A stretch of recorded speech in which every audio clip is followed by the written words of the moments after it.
Jadi nggak ada pengalaman dulu, gara-gara nahan-nahan sakit ternyata memang sudah menjadi parah. Akhirnya sekarang kalau udah ngeluh dikit-dikit pasti aku sama kakak yang langsung kayak, udah mama langsung ke dokter, mama langsung ke dokter. Masih kita yang langsung kayak gitu, tetap nggak dilakuin sih, tapi kita tetap mendorong mama langsung ke dokter aja daripada malah makin parah. Kadang-kadang nggak ngerti aku ya, maksudnya yang sering terjadi itu kan kadang-kadang sakit nggak boleh makan ini, nggak boleh makan itu gitu kan. Iya kan, bener nggak sih gitu. Sedangkan aku aja yang sehat aja bubur nggak doyan loh aku. Yang sehat nih gitu, apalagi yang sakit gitu. Maksudnya aku lebih tepatnya kayak apa yang dipinginin, entah itu 1 sendok 2 sendok gitu kan. Apa aja sih, mau entah itu bakso, sate pun juga. Kadang sempat aku beliin. Yang penting gimana caranya, menurut aku mah perut keisi aja dulu lah gitu. Maksudnya kalau nggak makan tuh gimana gitu. Itu doang sih yang sering terjadi. Halo guys, welcome to Doa Ibu Medi. Balik lagi di Tentang Ibu. Yeay. Kali ini aku Putri Sophia bareng sama komunitas Motherland ada Mami Ara. Halo Mami Ara. Halo, apa kabarnya? Baik, oke. Aku juga kali ini ditemenin sama Dianisa. Halo Dianisa. Hai. Halo, kabarnya gimana? Baik, alhamdulillah. Oke, terus aku juga kali ini ditemenin sama Bang Suban. Halo Bang. Halo. Gimana kabarnya hari ini? Alhamdulillah sehat. Baik. Oke, kali ini kita akan ngobrol-ngobrol tentang cara anak untuk bisa care terhadap kesehatan ibunya. Makin bertambahnya usia orang tua nih, banget khususnya ibu, pasti kesehatannya kan sedikit demi sedikit bakalan menurun lah ya. Walaupun nggak langsung yang kelihatan banget, tapi pasti kayak pegel-pegel atau gampang capek. Ngapain dikit jadi ibu kan kadang capek kayak aduh kak sakit punggungnya kayak gitu ya. Kadang kita masih anak muda aja kadang kalau duduk kelamaan misalnya di laptopan nugas duduk kelamaan aja punggungnya udah sakit gitu. Gimana jadi ibu yang udah usianya mungkin udah terpaut lumayan jauh sama kita kan. Menurut teman-teman gimana nih? Apakah hal tersebut merupakan hal yang biasa terjadi nih di teman-teman kayak ya sakit-sakit lah kayak gitu? Gimana?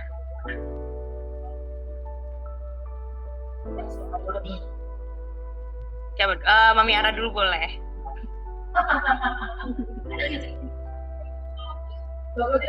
Mbak Putri kan ya? Iya. Ada Mbak Putri tadi buat disinggung nggak cuma misalnya kalau sekarang nggak cuma yang tua hasilnya yang benar-benar juga yang disinggung pegel ya, mungkin bentuk badan 20-an, misalnya usia 20-an tapi badannya mungkin udah 40-an gitu. Apalagi seperti ini gitu ya gitu. Seiring bertambahnya usia ya badan juga yang tadi ada nih ya sendi-sendi gitu ya nggak pinggang gitu. Oke. Terus kalau misalnya nih ibu lagi sakit, terus khawatir nggak akan kalau sebagai anak khawatir banget nggak akan kesehatan ibunya? Walaupun sakitnya kayak aduh ibu pusing nih kayak gitu, itu bikin khawatir banget nggak sih sebagai anak? Siapa nih? Dianisa atau Bang Suban boleh? Dianisa apa? Ya udah gini aja dari diri aku dulu. Kalau aku di posisinya, karena kan aku kan perantau ya. Aku asli Jawa Timur, aku sekarang ada di Jakarta. Kalau untuk masalah orang tua dengar kata sakit, jujur aku nggak bisa. Logikanya gini. Aku berani, misalnya aku lagi rezekiku lagi tipis nih misalnya. Aku berani ngutang ke orang ketika dengar orang tua sakit. Udah itu aja. Berarti secara nggak langsung itu menyatakan kalau khawatir lah ya berarti. Iya, itu lebih tepatnya aku apapun bisa ditahan lah. Tapi ketika ada orang tua sakit, berani aku untuk ngutang. Entah itu buat berobat, entah itu buat pulang kampung, entah itu berani aku. Tuh. Kalau Dianisa gimana? Khawatir sih pasti. Apalagi maksudnya mama sama papa udah mulai masuk 50-an, jadi udah semakin banyak penyakit ringan, penyakit beratnya udah semakin banyak. Jadi kalau udah mulai kambuh-kambuhan, pasti udah khawatir banget sih. Iya sih, pasti agak lumayan deg-degan ya, pikiran. Iya. Nah, kalau misalnya nih sebagai ibu sendiri, kalau lagi sakit, ibu tuh mengkhawatirkan diri sendiri nggak, kayak, aduh nanti siapa ya yang ngurus keluarga, siapa yang ngurus anak, kan emang ibu ya nih yang paling diandalin di keluarga itu. Ya tadi bukan jadi mikirin diri sendiri, justru jadi mikirin segambreng gitu kan, karena mikirinnya jadi overthinkingnya jadi kemana-mana gitu. Tadi benar yang kata Bang Suman bilang, kadang-kadang itu kalau kita sakit justru kan sumber utamanya sebenarnya kadang dari pikiran gitu, yang either itu sumber utama atau memang itu memperburuk keadaan ya. Jadi sebenarnya sakitnya pegel-pegel aja, tapi overthinkingnya sampai kemana-mana gitu, sampai bahkan jujur aja karena anakku banyak dan mulai dari yang dewasa sampai yang masih ada yang sekolah, kadang sampai mikirnya, aduh aku nyampe nggak ya sampai anak aku yang sekolah ini panjang gitu. Sampai segitu sih pikirannya. Ya, malah jadi bukan mikirin kesehatan diri sendiri, malah jadi mikirin sekeluarga. Kemana-mana ya Mami ya. Iya gitu benar. Oke. Terus nih, cerita sedikit ya nih aku. Kalau pengalaman aku sendiri nih juga sebagai anak. Kadang tuh ibu aku tuh kalau misalnya sakit tuh agak gimana ya, agak rewel. Gimana sih ngomongnya? Agak rewel. Manja mungkin. Jangan rewel dong. Kayak sedikit-dikit tuh kayak aduh sakit, kakinya sakit, atau aduh pusing, kayak gitu tuh selalu ngomong gitu. Kalau temen-temen nih sebagai anak nih, Janisa, kalau mamanya kadang kalau sakit terus kayak gitu, aduh sakit nih deh, atau sakit nih kak, kamu akan nanggepin seperti apa?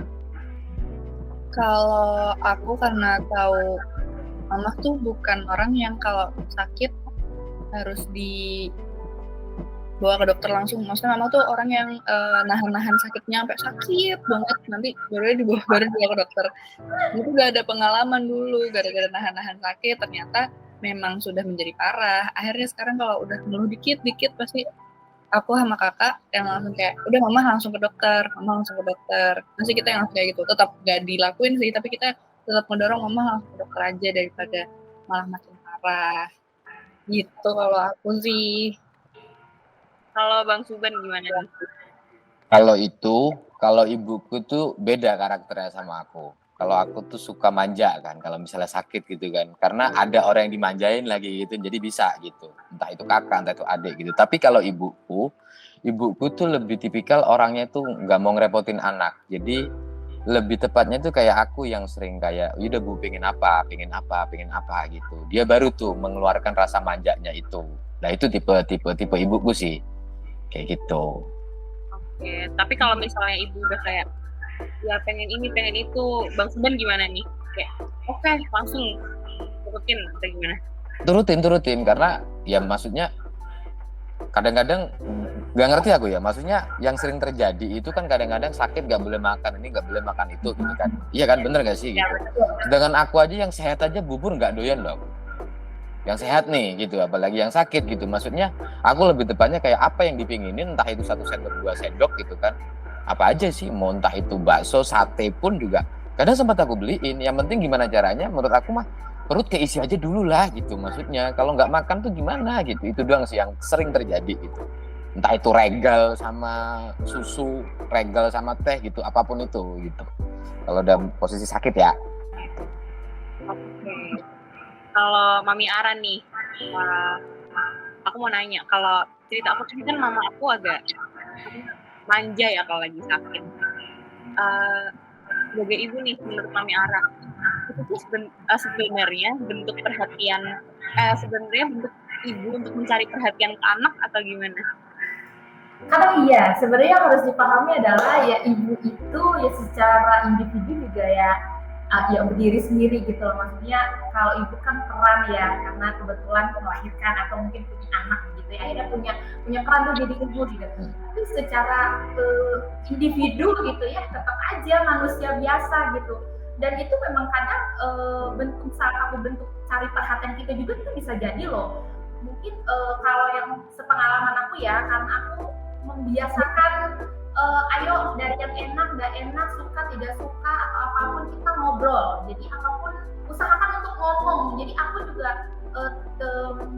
anak-anak juga terbebaskan dari rasa bersalah seperti aku harus ngapain sih sebenarnya gitu. Aku mending ngomong kayak tadi mauku apa gitu, maunya digimanain, pengennya apa gitu. Makanya at some point memang iya kadang juga bentuk cari perhatian, tapi at some point juga mungkin komunikasi yang harus diperbaiki sih gitu, karena kalau mungkin bisa dikomunikasikan akhirnya tidak terjadi yang tadi cari perhatian itu gitu. Tapi pada dasarnya tetap dipahami sebagai individu dulu gitu loh. Oke. Tapi kadang kalau jadi anak tuh gengsi ya, kalau mau perhatian ke ibu tuh kayak aduh gengsi, malu, nggak bisa seleluasa itu gitu. Bahkan kalau sama temen aja kadang bisa kayak aduh aku sakit, kenapa ditanyain. Kalau sama ibu tuh, kalau aku lumayan gengsi sih untuk nanyain kenapa gitu, gengsi. Iya. Mungkin aku mau sharing ya. Pernah aku juga di satu titik waktu itu anak aku peralihan dari SMA mau kuliah kan. Terus biasa kalau anak-anak punya circle sendiri lah gitu ya, mungkin yang ini temen nongkrong, ini temen mungkin satu jurusan kah atau apa gitu ya, di luar dari teman sekolah dan lain sebagainya, dan juga punya pacar. Jadi aku akhirnya pernah sampai ada titik dimana ngajakin ngobrol berdua dan aku bilang, boleh nggak mami perlakukan mami sama seperti kamu memperlakukan teman-temanmu, bestimu, pacarmu gitu. Jadi biasakan supaya akhirnya tadi mungkin sebenarnya bukan gengsi sih, tapi lebih karena nggak biasa aja gitu mungkin menurut aku ya.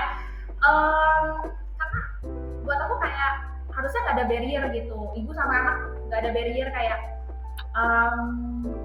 ya banyak hal yang bisa kita omongin kok gitu loh, dari mulai yang tadi yang oke nggak oke atau apapun gitu. Aku juga bisa loh jadi temen kamu loh, udah kamu nggak usah mikir aku ibu kamu gitu, biar kamu nggak dan kamu nggak campur gitu. Kayak gimana sih kalau pacar kamu, aku pernah sampai kalau pacar kamu sakit gimana, kamu kan pasti nanya udah makan belum, udah iya, jadi aku kayak pacar kamu juga gitu, supaya jadinya bisa lebih bukan berarti nggak jadi karena nggak ada batasan tapi akhirnya jadi bablas juga sih gitu. Tetap ya aku ibumu loh ya gitu, tetap ada kayak gitunya gitu. Oke. Kalau Bang Suben gengsi nggak sama ibu?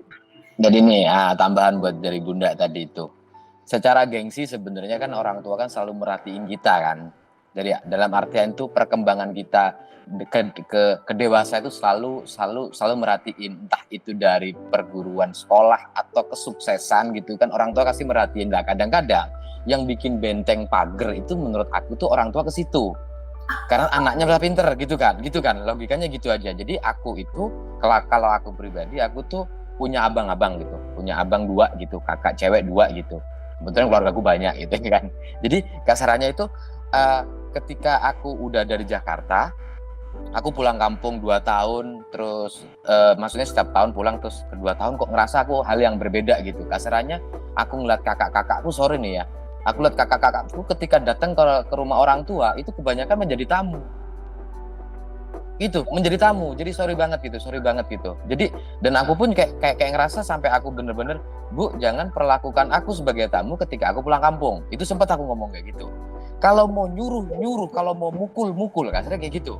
Jangan sampai aku pulang ke sini jadi anak, nggak mau aku. Kalau misalnya aku jadi tamu, aku nggak bakal pulang kampung. Aku sempat ngomong kayak gitu.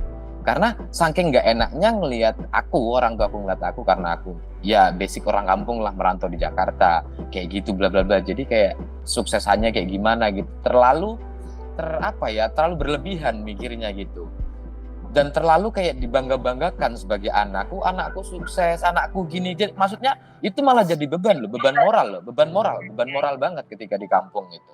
Jadi ketika aku pas udah ngomong, Bu, aku pulang kampung, entah itu sebulan, entah itu seminggu, entah itu 2 hari, aku pulang jadi anak. Tapi bener, pagi disuruh nganter ke pasar. Sebenarnya capek sih, tapi di situ aku gini. Maksudnya punya rasa titik lega, kita balik lagi ke zaman-zaman SMP, zaman-zaman kecil, itu indah banget. Nikmatnya minta ampun. Itu yang aku bikin kangen di rumahku. Mulutnya orang tua itu kalau ngomelin, nyuruh sholat, nyuruh nganterin ke pasar, nganterin kondangan pun gitu. Janji lo ya, janji ya, gitu-gitu. Aja, iya bu. Tapi itu momen indah dan alhamdulillah itu kayak abang-abangku juga ngikutin lah kasarnya kayak gitu. Jadi ketika pulang, ya udah pulang jadi anak, jangan sampai nyuci piring orang tua. Datang cuma ngerepotin makan doang, habis itu dada karena alasan punya anak lah, alasan di rumah juga belum diberes. Tuh banyak banget alasan abang-abangku tuh kayak gitu. Nggak ngerti pulangnya orang tuaku tuh nyuci piring sendiri, bersih-bersih sendiri, nggak ada yang mikir kayak gitu tuh. Nah, alhamdulillah sekarang udah mulai lah. Itu. Oke. Sebenarnya obrolan teman kita cara anak untuk bisa care terhadap kesehatannya sampai di sini dulu. Sebenarnya kalau emang pasti kalau jadi anak itu khawatir lah kalau orang tua yang sakit itu pasti banget. Bakalan kayak tadi Bang Sugeng bilang, bakalan segala cara apapun kalau untuk ibunya, untuk orang tua yang lagi sakit pasti kan.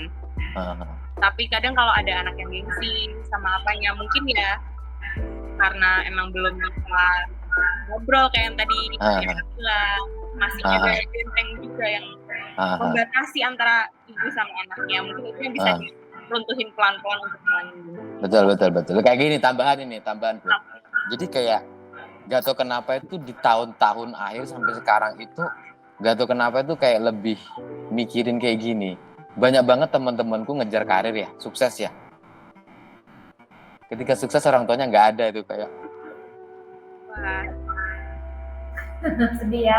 Ngerti nggak maksudnya? Ya. Jadi ya jangan sampai lah, maksudnya kenapa aku kayak gitu karena mungkin karena lingkungan, karena melihat temen kanan kiri gitu, dia ngejar karir udah punya semuanya, dalam artian semuanya itu Tuhan udah ngasih kayak misalnya rumah, mobil, bla bla bla bla gitu. Tapi ketika pas itu orang tuanya nggak ada, itu nggak bisa diajak ngobrol, nggak bisa diajak ngobrol kayak hidup bingung nggak? Mungkin karena itu aku berani bela-belain kayak gimana pun, nggak peduli duitku habis, nggak peduli apa, aku pulang karena mungkin lingkunganku yang pernah aku lihat tuh kayak gitu. Mungkin ya nggak tahu ini ada benernya atau enggak, aku nggak tahu sih. Yang aku rasain apa yang aku miliki saat ini ya itu yang berhak bisa dinikmatin sama orang tua gitu, kasarnya kayak gitu doang sih. Yang aku bikin itu nggak ada kayak katanya, oh baik banget sama orang tua, enggak ada. Cuma karena ngeliat beberapa temenku ketika sukses jadi orang tuanya nggak ada, bahaya, serius bahaya banget itu sih. Nah, ini sih bisa diinget ya buat teman-teman yang itu malas banget ya, tutup lagi masih ada ibunya. Semuanya kalau bisa dikasih buat ibu. Dikasih semuanya udah. Apalagi kesehatan. Iya, tapi kalau aku boleh nambahin, sebenarnya again aku juga mau dilihat sebagai individu juga, jadi aku juga mau melihat anakku sebagai individu. Aku juga nggak pengen anak aku apapun yang kamu punya kamu harus kasih ke orang tua, atau orang tua yang harus menikmati itu pertama atau whatever dan lain sebagainya. Aku juga mau menghargai once memang mereka punya sesuatu yang mau mereka kejar, bagaimanapun aku tetap harus support, tapi yang tadi aku jaga bagaimana caranya supaya aku tetap terus terhubung, dan itu jadi salah satu cara gitu.